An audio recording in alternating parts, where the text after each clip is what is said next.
Eli tosissaan, niin moro, niin nyt ollaan taas vähän retkeilemässä kahvinkeitossa tämmöisellä kodalla ja voisin esitellä semmoisen mun tärkeä työkalu, nimittäin tämä eräpuukko.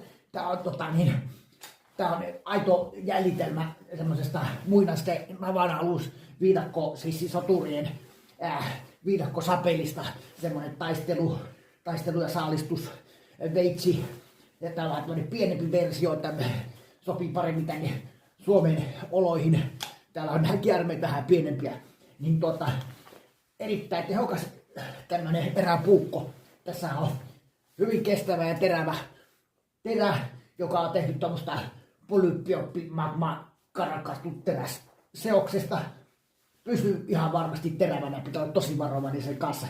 Ja sitten tää käsiosa, tää on semmoista polykarbonaariliimassa seosta, joka on erittäin hyvä, mukautuu käden muotoihin, ei luista yhtään ja on lämpimän tuntuinen kädessä, sillä on hyvä työskennellä, niin erittäin hyvä vehe. Otapa vain miten kovesti aukeaa makkarapaketti tosta.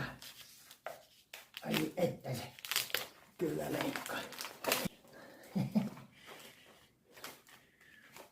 Wow. Tämmöisen tuohisen tekemisen tosi hyvä täällä on meillä tämmöistä tuohia, niin mulla on nimittäin kyllä on nimittäin terävä.